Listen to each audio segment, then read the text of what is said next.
Alright, hello everybody. This is TurboDoc702 for Turbo's Rad Marathons number 6, California Dreamin'.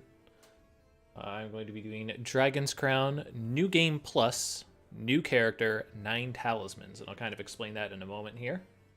I will be doing this as part of a co-op team that's going to be at Calithon 2019. Calithon 2019 starts on Thursday of this week and will go until Sunday. I believe we are late Friday is when our run is, and it's going to be me, Aussie889, TuxDev, and probably Ghost Kumo as well. There's going to be an incentive for naming characters. I believe there is also an incentive for Oops All Dwarves.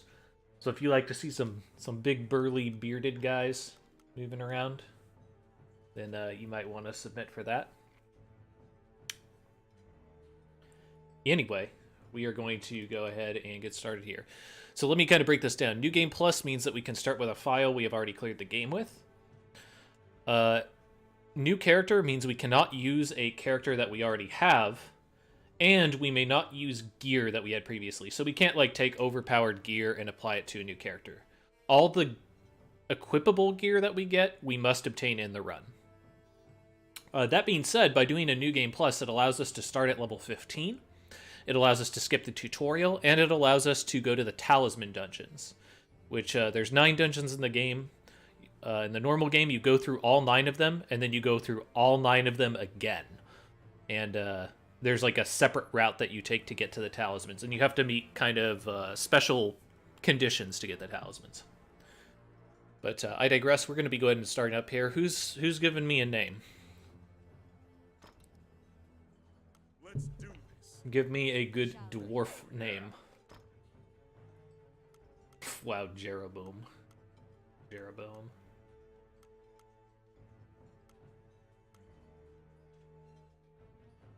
Let's get some names. We got a Gwen in here. We got a Hank also.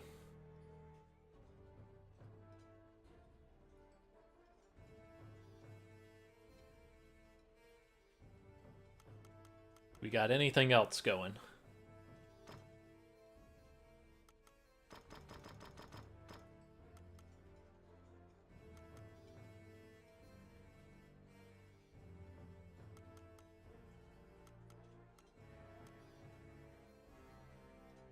Also got Heimdall.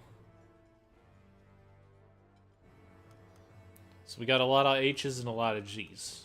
Alright. So it's time to butcher this by throwing everything together. That's how this is going to work.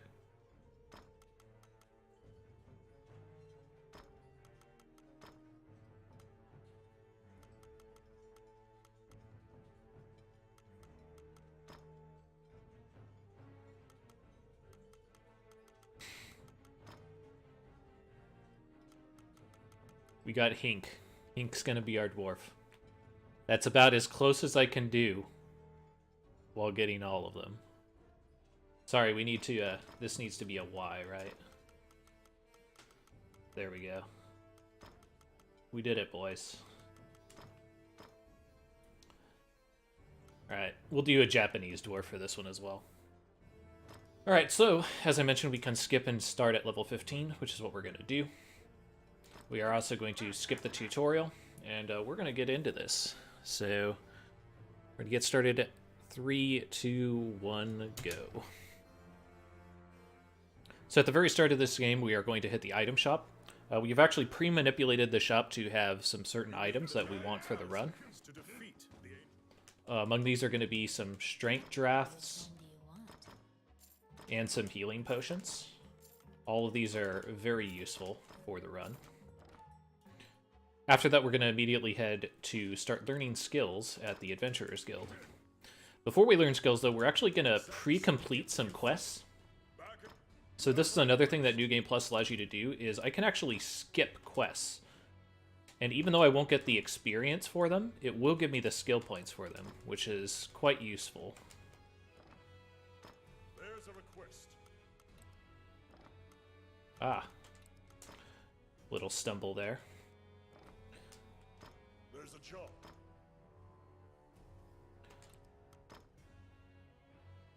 and one more. And using these extra skill points will allow us to actually get some abilities that we shouldn't get access to this quickly, but will allow us to kind of roll our way through the game more consistently. Among the things we're getting is Deep Pockets, which gives us an extra item slot. We're also picking up Evasion to give us an extra evasion base. We're picking up Power Bombs. It's going to be our primary damage dealer in this particular run.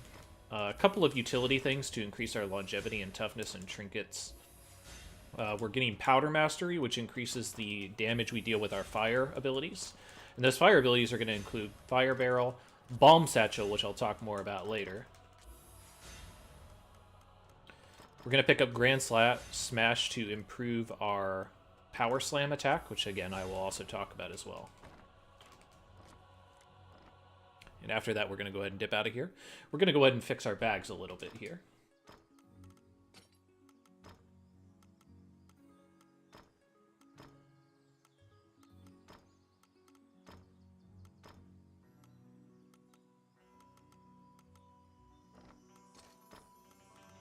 So we're actually assigning 2 bags here. Part of the New Game Plus run as well is it allows you to have 2 bags at the start. This is useful in order to allow us more of our abilities, like Bomb Satchel and Fire Barrel, on a single dungeon trip. And I'll kind of talk about dungeon trips a little bit further as we continue on. But we're going to start with B-Bag, and we're going to get in there. So we are offline for this. We need to do that or else, you know, it kind of invalidates the run and the whole point of this by doing it solo. We're going to start with Ancient Temple Ruins, which is the earliest thing to do.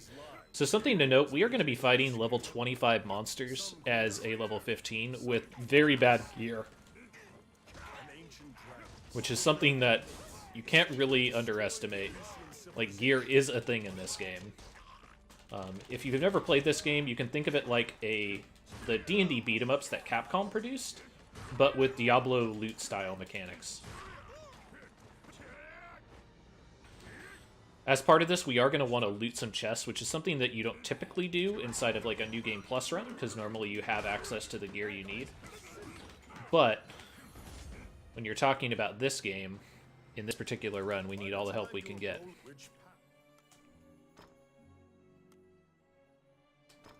So we're going to run A in order to kind of let our durability go as much as we can. Hey, I got a jackpot there. Too bad I couldn't really exploit it a little bit there. So you're noticing I'm using this Power Bomb move. Power Bomb, unlike many other beat-em-ups, not every character has a throw ability inside of this game. In fact, the dwarf is the only one that does have it.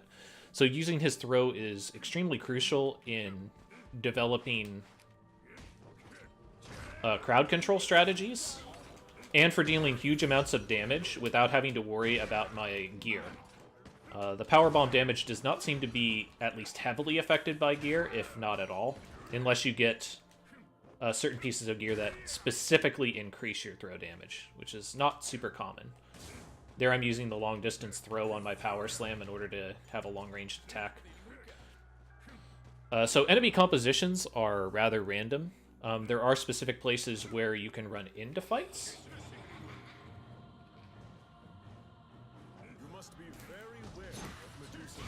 But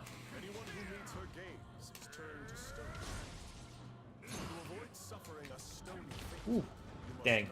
So she gave me a little bit of a bad pattern there. If you look at her when her eyes turn gold like that, that is how she freezes you.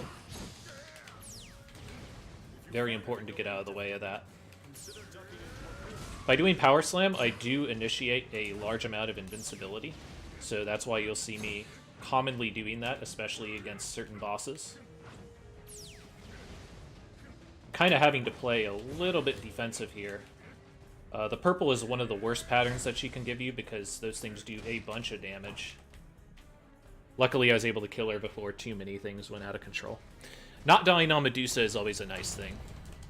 So as we continue on, certain stages allow you to cook after you complete them and continue your quest. Medusa is one of these. Key things to do while cooking is try to spice, like pick good food, pick the right vessel to cook it in, but also to spice it appropriately, and then wait until the cooking is done. So for this one, the main things I need to cook are the snakes on the right and the carrots in the middle, and I need to make sure that the timing on those goes well. There are some intricacies when it comes to kind of playing with the interface here. It's not the easiest to be able to manipulate how to move the cursor and such. But, you know, you work with what you can here. 2 stirs is often enough to finish a particular meal. And I do need to finish eating things as I cook them. Otherwise, I don't get the benefit from them. It was actually probably a good thing that I failed to put that in the pot, because that allows me to pick this stuff up correctly.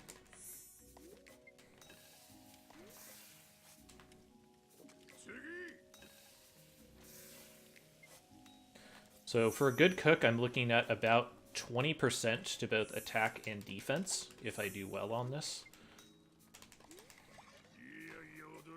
And we are hoping that I do well on it, so see how it goes.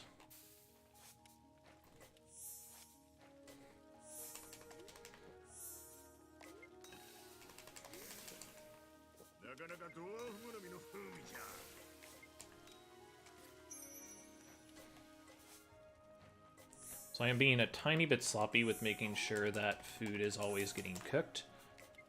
But, you know, the important thing is to make sure that you are recovering in these instances. So I know that I'm not going to be able to finish spicing that before I finish cooking it. So I just put in a single spice, get it finished, and get it eaten up as much as I can. So this time I got a 24-23. That is actually a really, really good cook. At least for that stage. So I will definitely take that. That will allow us to have extra HP coming into this stage. It will also allow us to deal extra damage and have extra defense.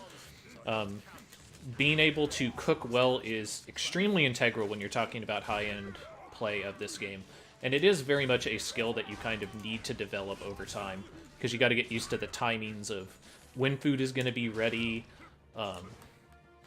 kind of when you can take time in order to eat your food that you've served yourself. Because I mentioned it a little bit, but you are not able to fill your bowl with food until you finish the food that's already in your plate. You know, you got to finish your plate. So a lot of times you don't actually need to clear every single enemy on stage. And it's important to know what is usually the enemies that keep the sage from scrolling. For example, there's going to be a lot of enemies here, but I can actually skip this entire screen. Same thing on this screen. As long as I open the door, I can immediately leave. So I'm telling Ranny, our rogue, to open up that door, and in the meantime, I just kind of buy some time. Use Power Smash there to make sure that I don't get hit at all, lose health that I don't need to lose. Tell Randy to open that up. So Black Knights, or Black Skeletons here, are actually really dangerous, so we are going to do our best to use abilities to get rid of them. You'll notice I use the Fire Barrel. What Fire Barrel is really good at compared to Bomb is defense.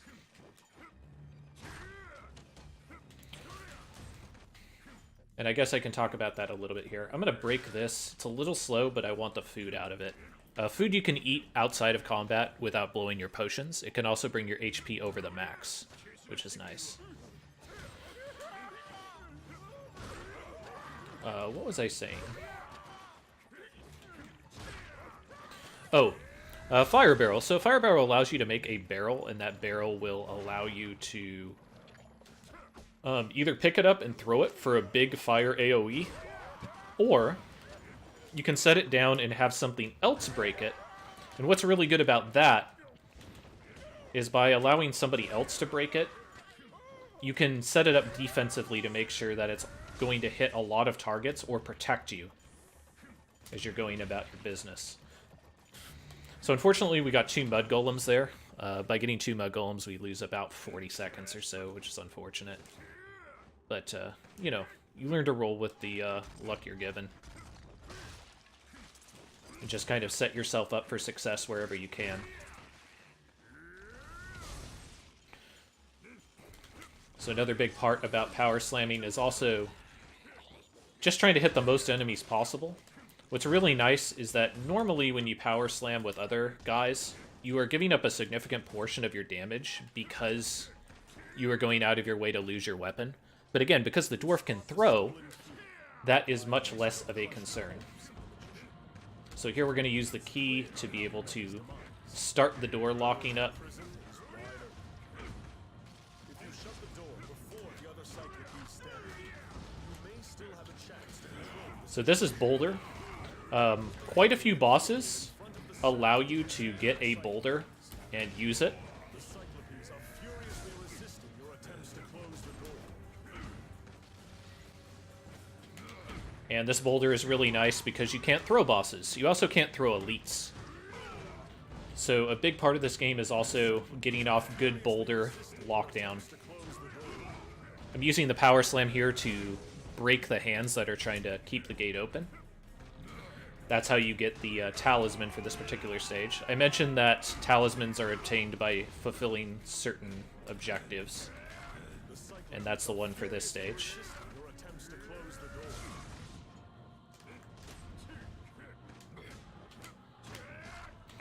I'm also dodge canceling out of a lot of stuff. There's a fair amount of moves that if you press the evasion button, you can actually cancel out of them. Unfortunately, I threw that a little bit far. Sometimes you get a incorrect input and you need to adjust. I'm just going to let that guy do whatever he wants with that.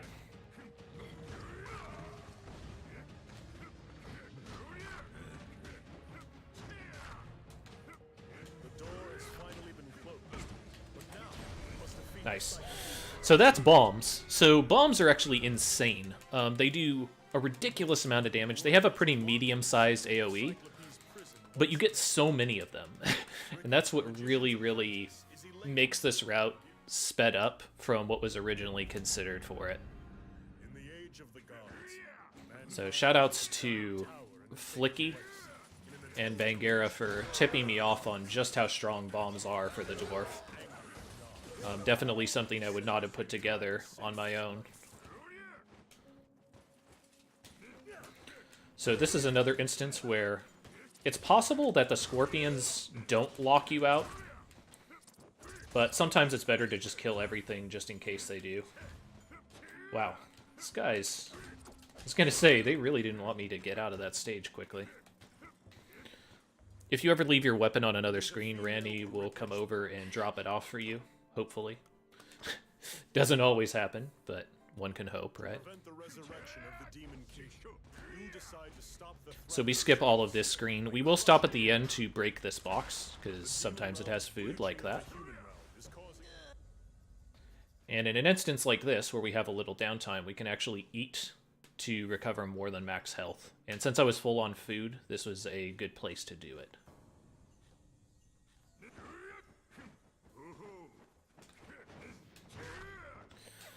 So sorcerers are probably one of the most annoying enemies in this game, because if they decide to teleport like crazy, they can waste so much time, like insane amounts of time.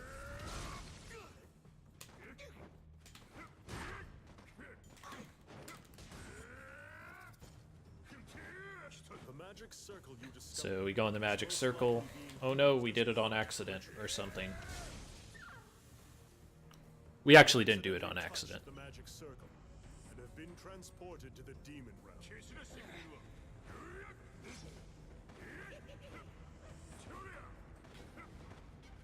So this is definitely a screen where things can go quite slow if you aren't paying attention.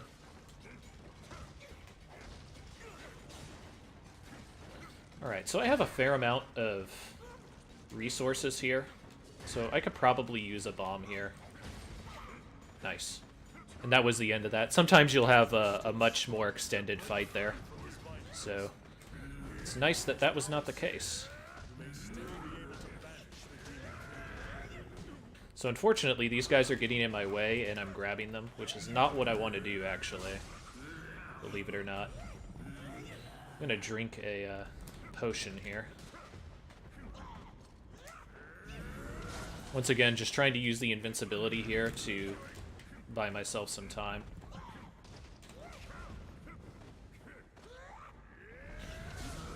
So that guy was positioned in a really awkward spot for me to be able to stop him. which is unfortunate. But we didn't die there, which is nice.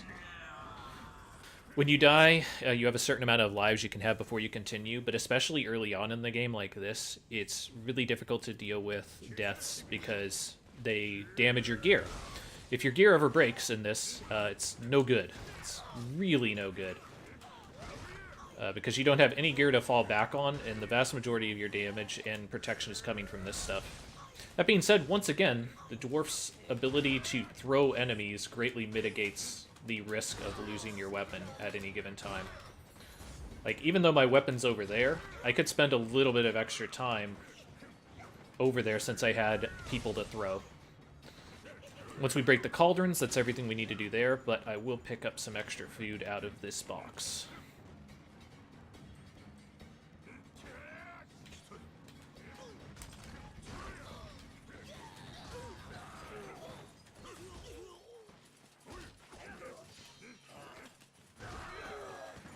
So once again, just trying to use our crowd control the best we can. Did a pretty good job there. Key thing here, you want to try to have Randy open this up as soon as possible, because 9 times out of 10, that is actually the trigger to open up the next screen. And this case is no different. Alright, so Archdemon is easily one of the hardest bosses in the game, simply because he has a ton of health, can do a lot of damage, and has a lot of unpredictable patterns that can be difficult to cope with.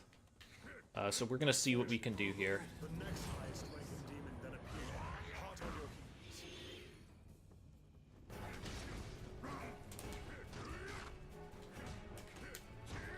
So I'm going to need to focus a little bit here. When he looks back like that, he can sometimes do a claw attack grab. It's very fast, all of his attacks are, and especially that grab has an enormous hitbox. So he's going to start with a Lightning Bolt. Lightning Bolt's actually a pretty good magical spell for him to use, as long as he's not in a corner. Oof, he almost got me there, actually. So I'm going to save my other strong draft for a little bit later, when he starts getting into his more damaging combos. Strong drafts are a consumable. Health potions heal you. Strong drafts increase your damage by about 30%, I believe, for a short amount of time. For the drafts that I have, it lasts about 15 seconds. Got him in a nice little loop there.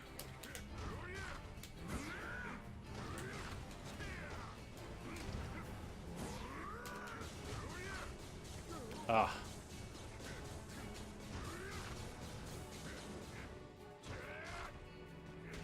Oof, he got me.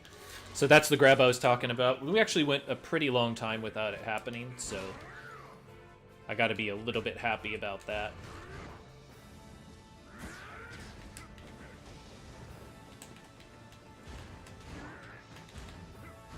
Ooh.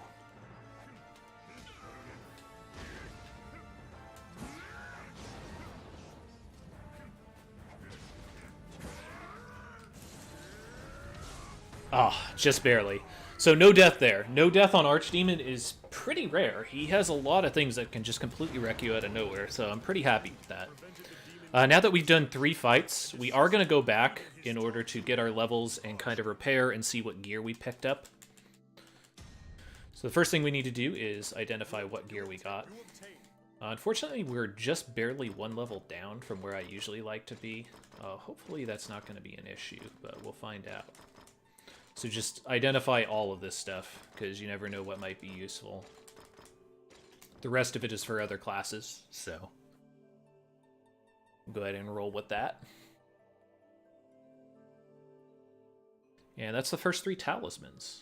You need 6 more talismans to defeat the ancient dragon. Alright, so what do we got here? 1245, 2145, Power Smash, and Freeze. Power Smash, Petrify. So both of those are okay. I will put that on there, and we'll put this on this one. Both of those are pretty decent. Let's see what else we got. Just a Jewel Amulet, which might be a little better than this. Yeah, not by much, but I guess anything's better than nothing, right? Since we are headed to Kraken, I will start with Bag B, but then switch to Bag A later on.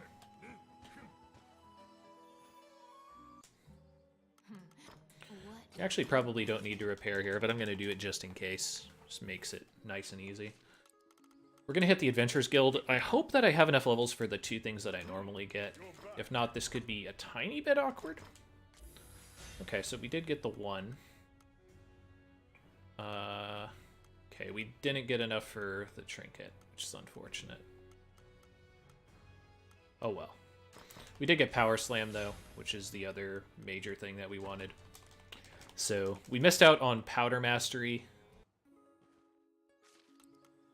but we're still where we want to be. So all experience isn't crazy important. It can be for certain things. The inside of the cage connects to a fissure. It's actually the first time I've ever not hit level 19, which is kind of weird considering I hadn't taken any deaths. Normally that means a pretty big point boost. But, Tales of ships disappearing. you know, I guess that's life.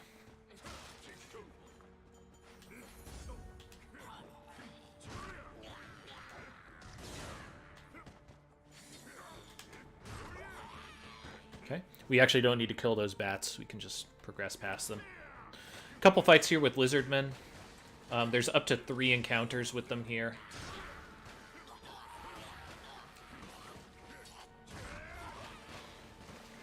So we got 2.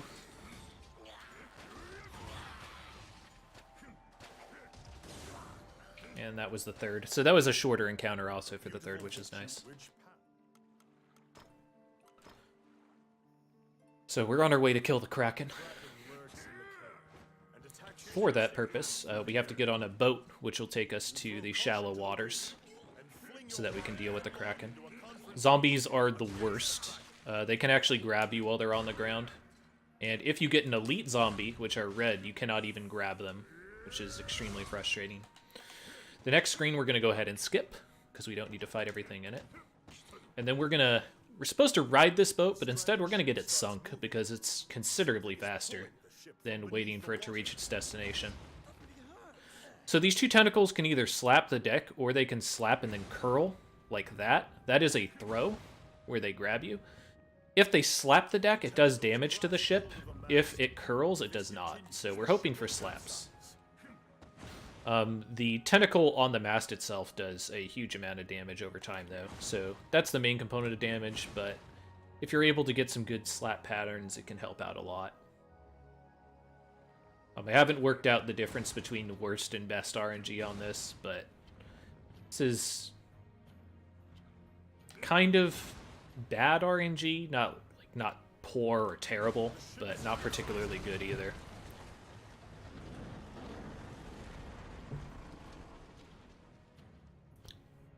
Swim to shallow water and avoid drowning.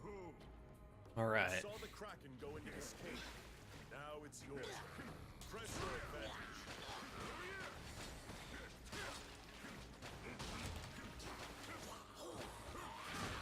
Oof. Wow, I got stunned from that. So getting stunned from these guys is actually pretty uncommon. Kind of frustrating as well, if I'm being honest.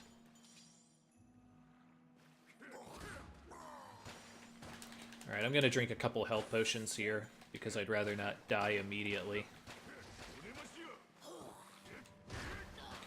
Also, by drinking the health potions, I allow myself to get a bigger buff from my food. I can increase my max health pool a lot better.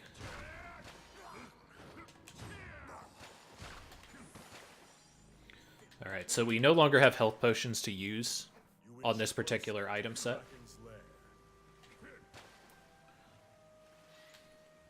Alright. So by throwing the boulder right there, we managed to hit both tentacles, which is a big part of doing this boss quickly.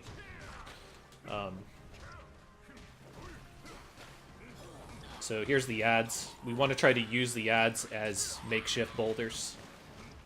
And now we just want to get this guy in a boulder loop while avoiding his biggest damage attacks. The worst thing we can get is the poison fart gas, which basically kills you if you stand in it for more than about a second.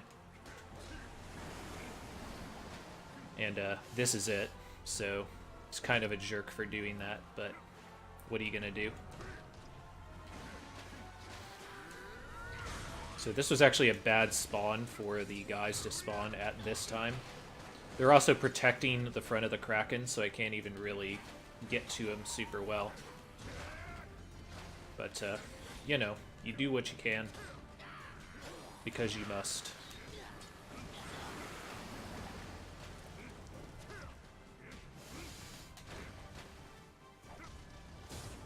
So I can go ahead and throw my weapon there for a little bit of extra damage. Unfortunately, I can't use bombs or fire barrels on this boss because they actually will not ignite in the water. So I'm expecting one more tentacle pattern.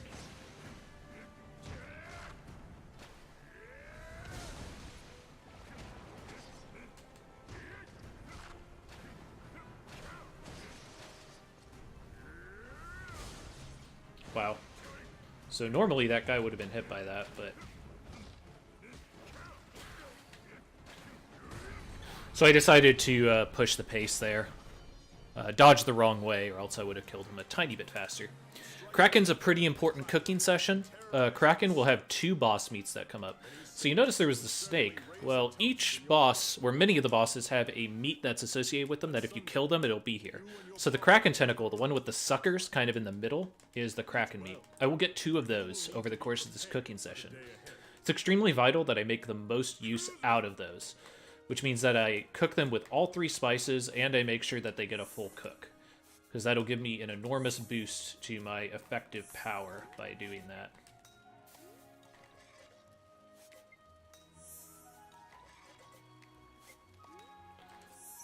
So you might ask, why is it so important to take food off of the fire immediately after cooking it?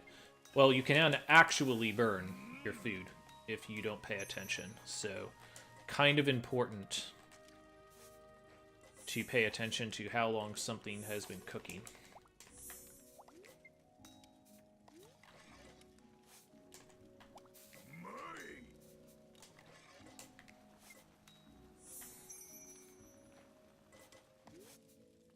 So you'll notice I'm just boiling this rabbit whole. Somehow that works out okay. Somehow it's absolutely scrumptious. So it's at about 40 seconds right now left inside of this cooking period. At around 30 seconds, I know I'm going to get another Kraken. So I have to be prepared for that to come up. There it is.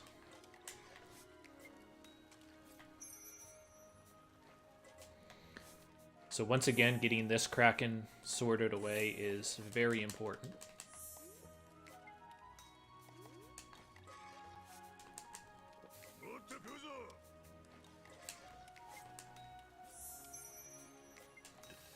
We'll try and finish up this Barracuda steak as well, if we can. Alright. 56 is a pretty good cooking session on attack power.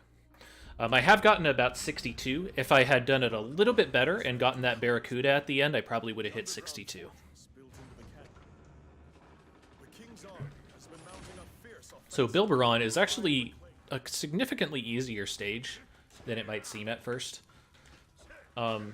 There are some advanced techniques to do inside of it, but for the most part, you can get away with a lot of stuff. Okay, so we actually got decent RNG. It took a while for it to load the next screen, but we were okay with that. B, and then I want to take bag B. Bag B is in general going to be my weaker bag, so I want to try to use that where I can.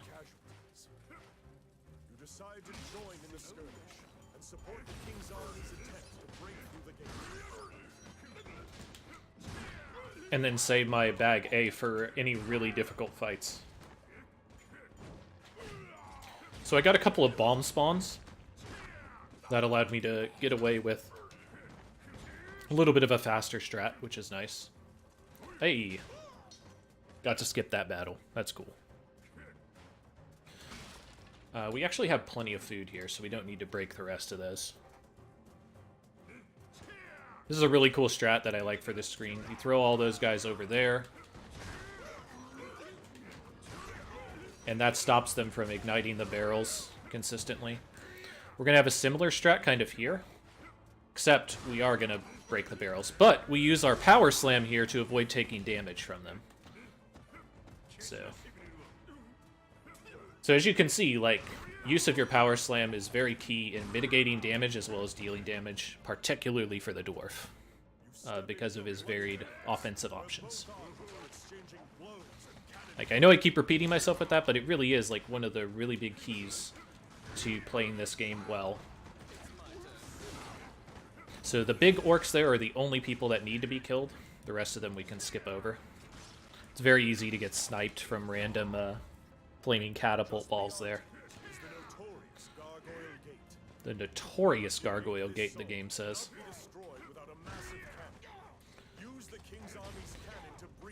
And yes, the bombs that you get from enemies are very, very similar to the bombs that you throw as the dwarf as well. So any access to you that you get to these things is awesome.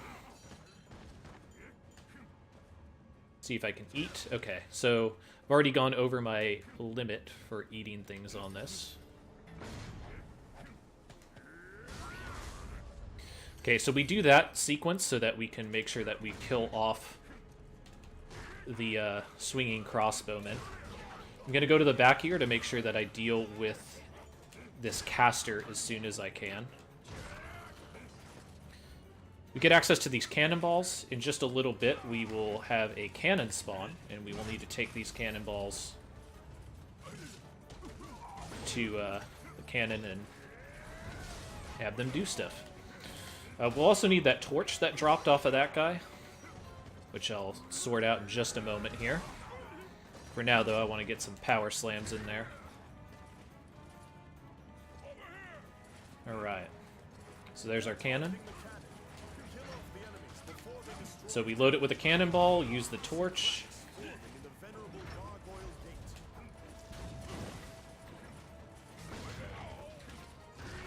So we head to the back here and deal with these idiots in the back, since they're the more dangerous opponents. We did get a third cannonball, so we're going to go ahead and use that. This is a pretty common thing to happen. And it's exactly what you want, is 3 cannonballs, because that's the fastest way you can do the fight. Sometimes the game is really annoying, though, and will not spawn them for some reason. I don't know what the reason is, but sometimes you will not get 3 cannonballs, or you won't get the torch, which is the worst thing. I have no idea how it works, but it happens.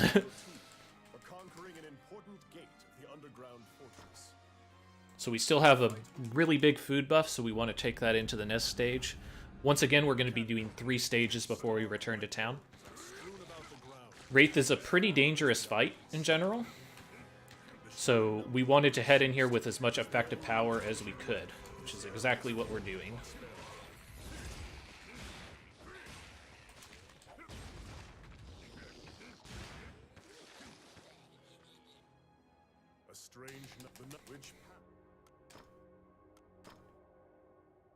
Alright, so we don't have any healing potions, but really you don't want to be healing against the, you don't want to be healing against this guy. Let's just put it that way.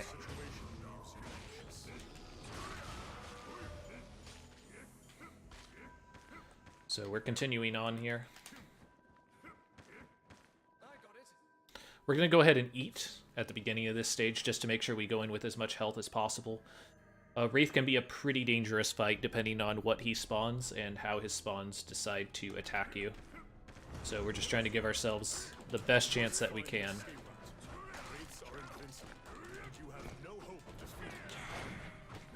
Do a little bit of dodging there. Very important we pick up the torch here. We want to clear these ghosts, but then you need the torch to activate this statue. This statue makes the Wraith vulnerable.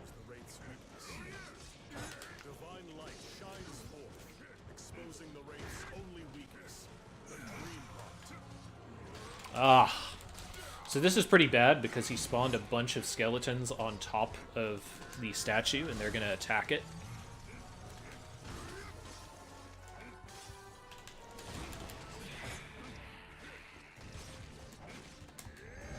Yeah.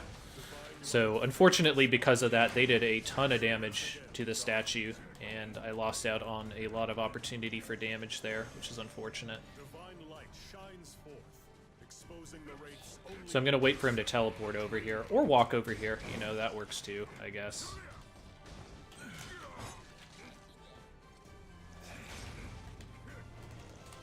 Oh. I also apparently lost my weapon, so I'm going to take a death there. Losing my weapon means I can't power slam for invincibility. So this is kind of a poor Wraith fight, but, you know. You gotta do what you can.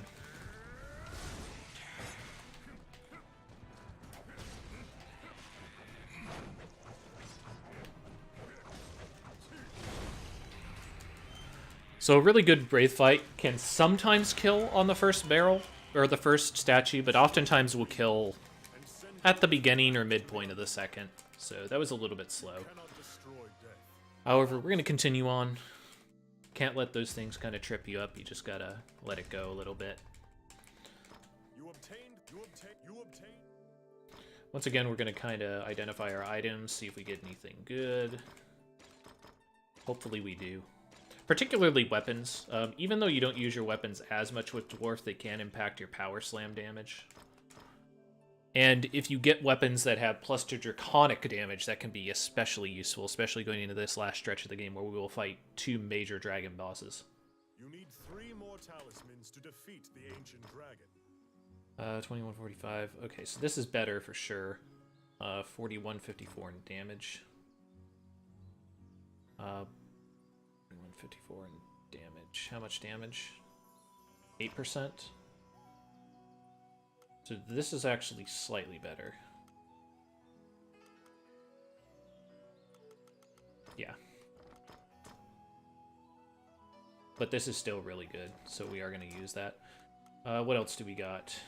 Deleterious, whatever. Jotun's is Ice Retribution, Freezing, Stun Time, Damage from Demonic. Yeah, whatever. Alright. And then we can basically do a hand-me-down on the rest of our gear to our other equipment set. And, you know, sometimes that can help.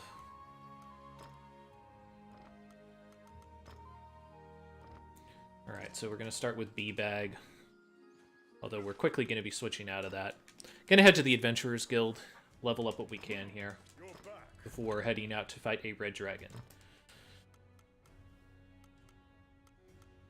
Before we fight the red dragon, we definitely want to get more bombs. More bombs is good. We'll also get the powder keg to make it a little stronger. We'll also get toughness, which makes it harder for it to interrupt our attacks. All these things are nice little boosts.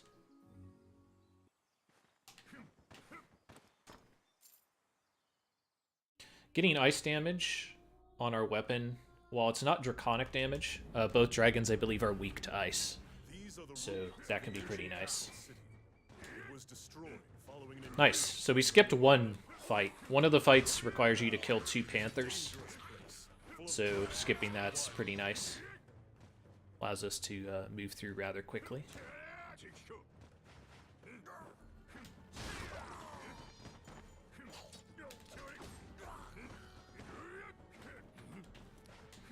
I'm gonna have Randy open that up.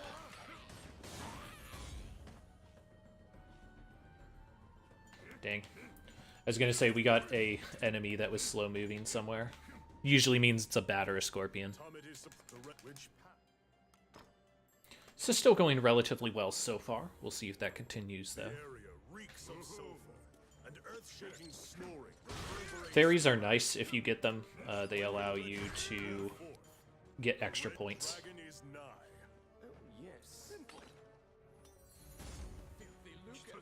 So doing that on the off chance that maybe I can get access to a little bit more food for the red dragon.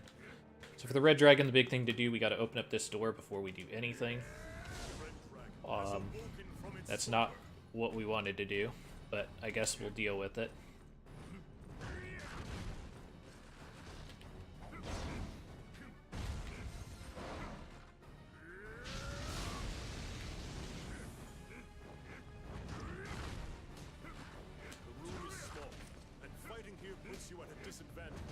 So we are not going to be killing the dragon inside of this room. If you saw, we had Randy open up the far door. And there's a reason for that, because eventually this dragon's going to be a bit too hot to handle. Let's put it that way. So once that happens, We want to dip. We really want to dip. Alright, so we're going to dip out at this point. We've done enough damage by far to be able to handle him in this phase of the fight. Now we're on a little bit of a timer. We only have so many sections left before basically the game will time us out, for lack of a better term. So that's why we had to do that extra damage at the beginning. That being said, we did a lot of damage, and we are continuing to do a lot of damage to this guy, which is very nice. Fiery Breath is what this Great Shield's here for.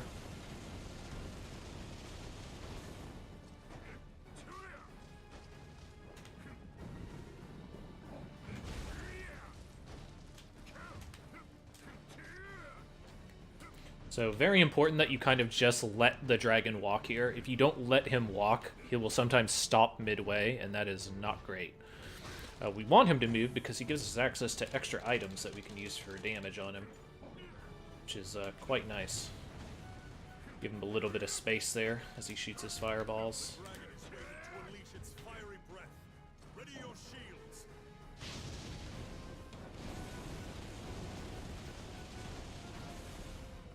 Actually gonna throw one bomb here.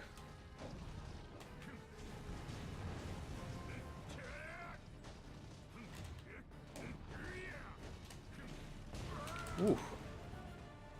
Spicy.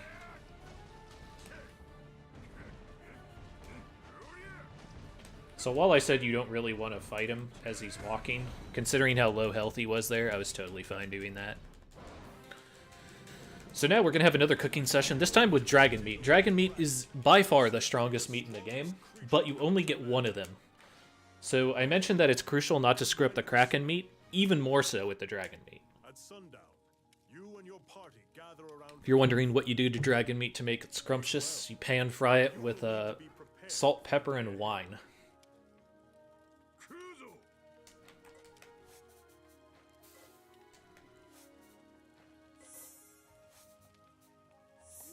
Wow, come on.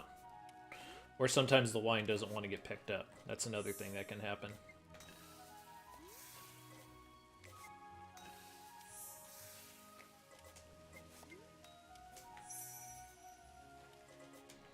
So a little bit of a hiccup there, but again, like a big part of the cooking minigame is adjusting when things go wrong. Like if you get tilted, you are going to fail at cooking. Like, your timing is going to be off throughout. And that is something you do not want to happen.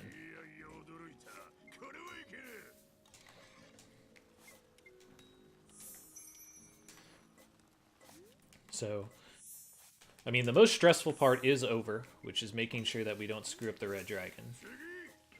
Now anything else that we get is a nice bonus. But we also don't want to take it for granted because of that.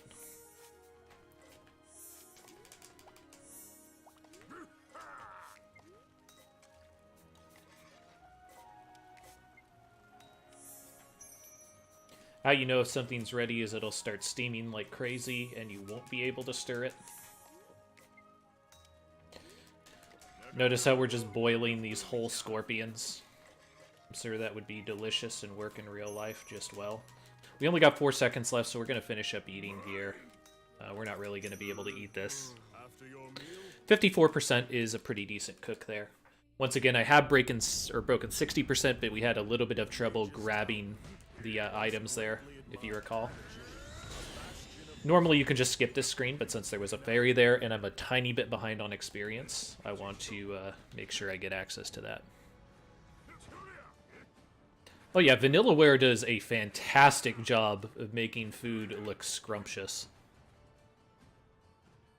Except when you're literally boiling scorpions or whole rabbits. Maybe not so much then.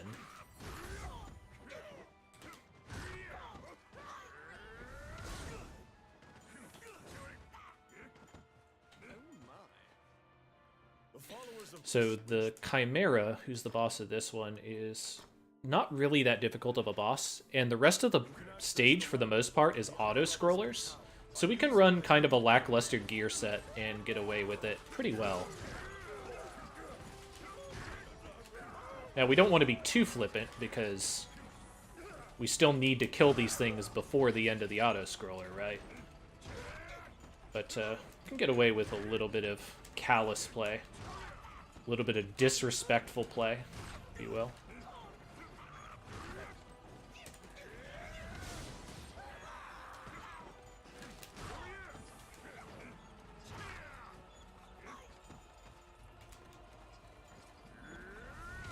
Just flex on these guys. Yo, check out the flex. Check out the majesty.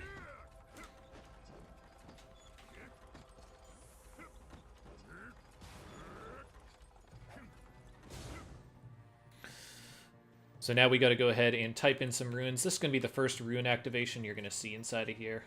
The way runes work is they are special glyphs that can do special abilities inside of the game. Some of them are critical for completing the game, like this.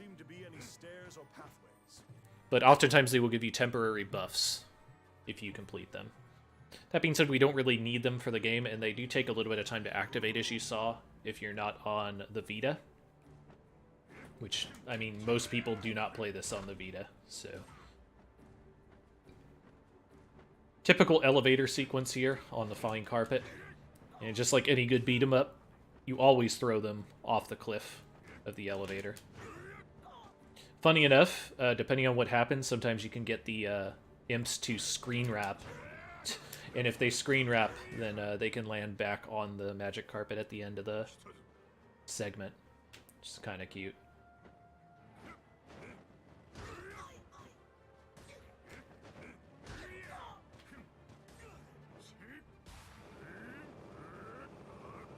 See, like that. The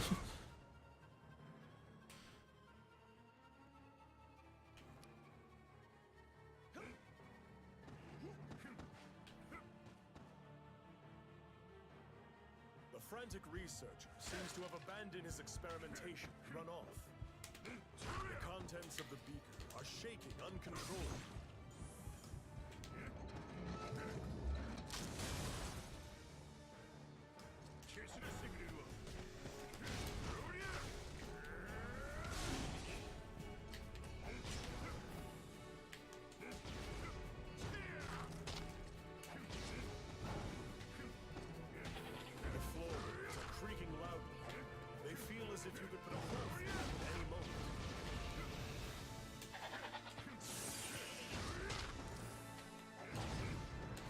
So since I know I'm not going to use too many items inside of the next stage, I can use quite a bit of resources on this Chimera to try and deal with them as soon as possible.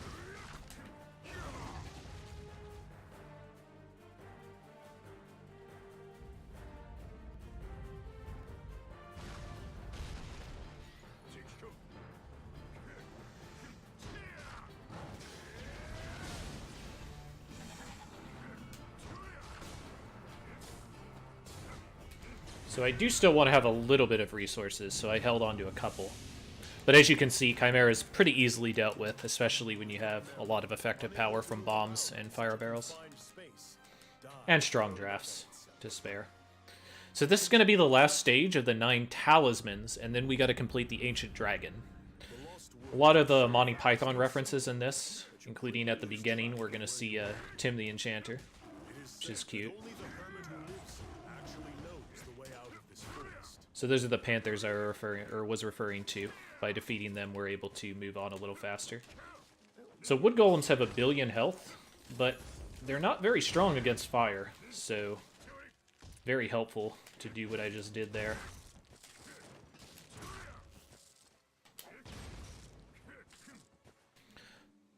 Sensing a which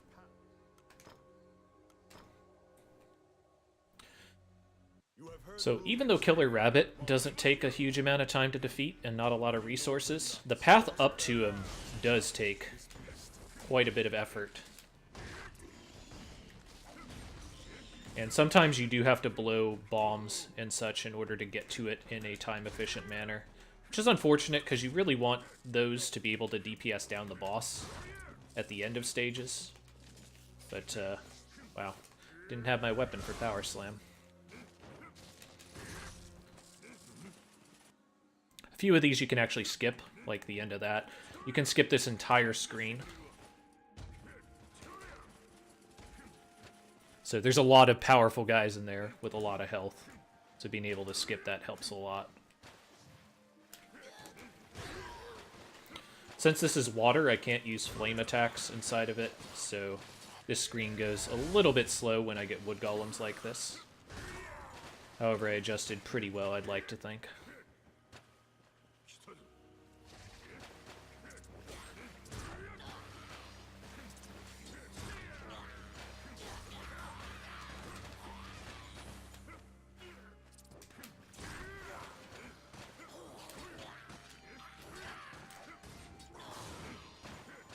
As you can see, sometimes if you know it's going to be like the last people that you're going to defeat, Power Slam can be a really good option for cleaning up in those cases.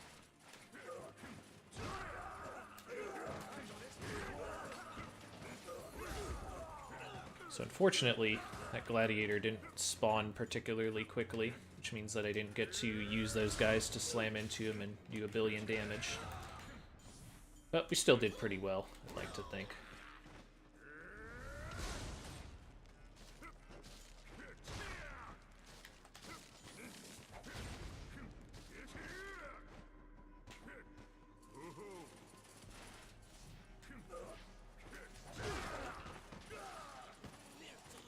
Oh. Once again, didn't have my weapon for Power Slam.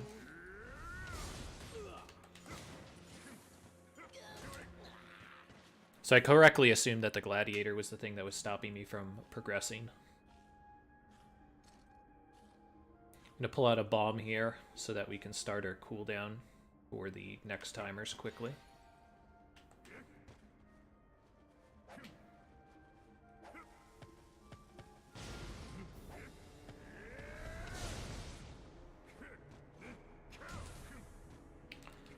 So a lot of damage done there to the killer rabbit. Wow. So that move that he just did with the flashing bite is actually a instant kill if you get hit by it. So pretty important that you do not. Unfortunately, missing that bomb made it so that I didn't skip this tornado phase. But it was still a pretty good killer rabbit, I'd like to think. Power Slam to finish it off. And we're on our way to a dragon, boys.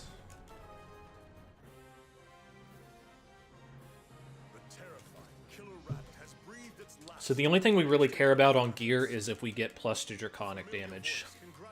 If we get that, awesome. If we do not, then oh well, I guess.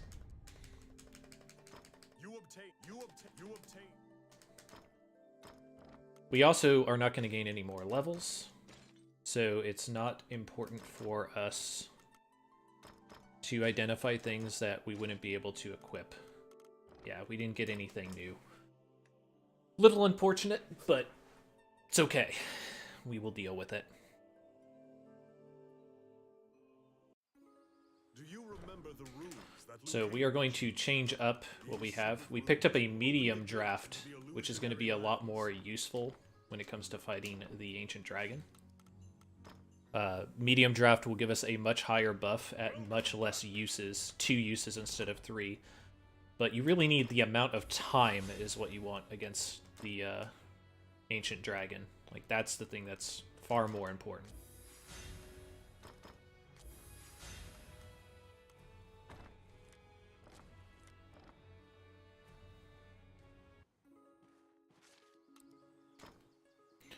So we tracked down the ancient runes that we need to open up the warp gate to the illusory lands. That's where we'll fight the ancient dragon, who's been locked away by the goddesses.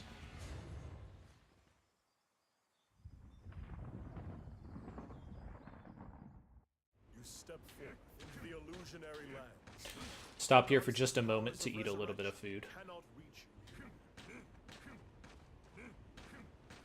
We're going to drop this bomb at the midpoint here. That's just more convenient for us to be able to get to. The talismans are resonating in your call. The fate of the world is literally in your hands. Go, seize the day.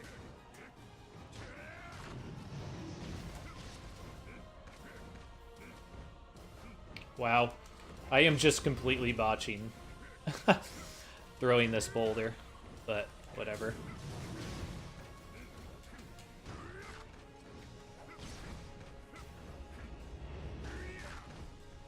So we're going to use our Power Slam to be able to break this.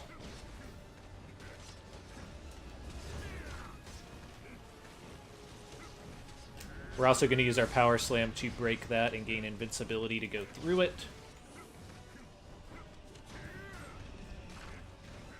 Same thing here. Invincibility is our friend.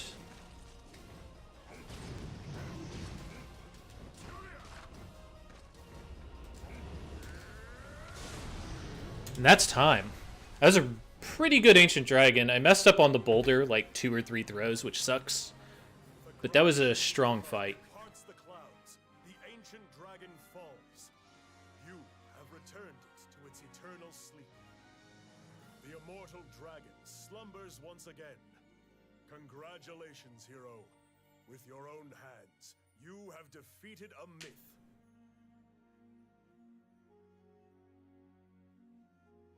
Gotta get on that major flex quest.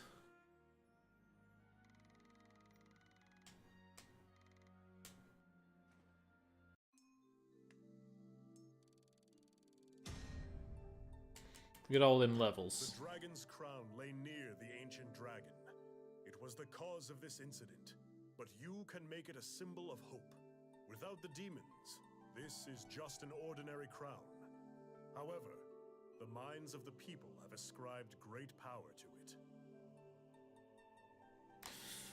And we aren't going to use any of this stuff, so we can just sell it all so we have money for our other adventures. You kneel to offer the dragon's crown to the new queen, Vivian. The crown of the Elysian king fits her well. With the legendary crown, the royal scepter, and orb, none can deny her rightful ascension to the throne. The dragon's crown will be a symbol of power, inspiring fear in the hearts of any who would threaten Hydeland. It represents the fact that warriors who defeated the mightiest foes reside in Hydeland and will rise to defend it from any threat. Queen Vivian invites you to work at the castle. You value your freedom, so you politely decline. However, you vow to work for the queen whenever the need may arise. In turn, she blesses you with the royal favor for life.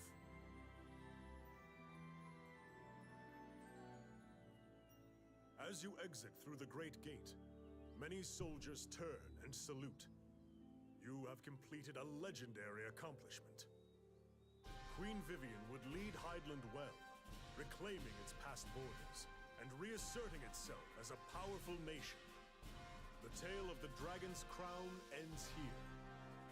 Despite accomplishing enough for myriad lifetimes, your story is just beginning.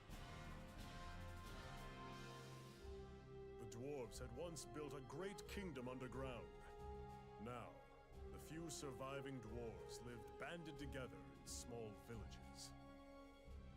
They were nearly exterminated by the ancient dragon, and the underground kingdom became his. The dwarves dub you the Noble Avenger and convey heroic status upon you. Your words are given incredible weight. Dwarves drink with you and dream of a great and powerful nation led by the Noble Avenger. Their hopes are rightly placed, as you will eventually lead them to glory, your name echoing throughout the halls of time.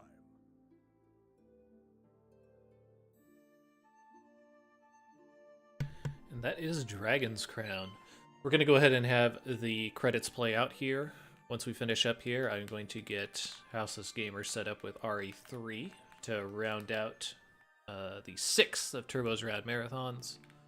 Thank you so much to those who have donated and those watching. Hopefully you guys have been enjoying the runs throughout the day. And hopefully you guys enjoyed Dragon's Crown as well. As I mentioned, I will be doing this run at Calithon 2019 with Aussie, 889, Tux Dev, and probably Ghost Kumo. I believe that is going to be Friday night.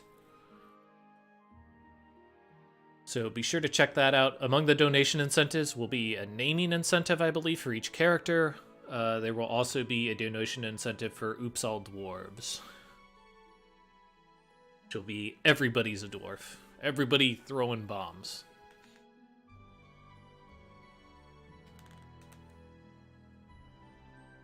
Yo, what's up, Wesker? Alright, guys.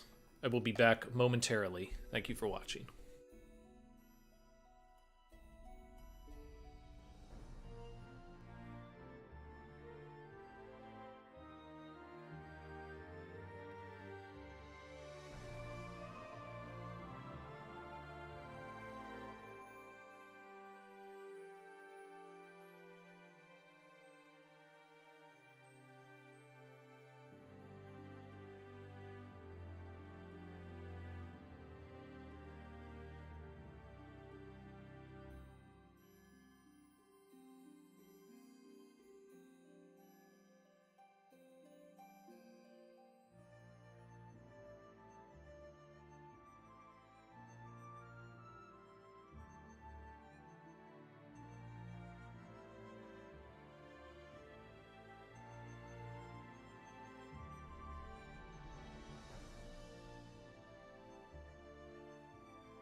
And that is Dragon's Crown, fantastic beat 'em up by Vanillaware and published by Atlas.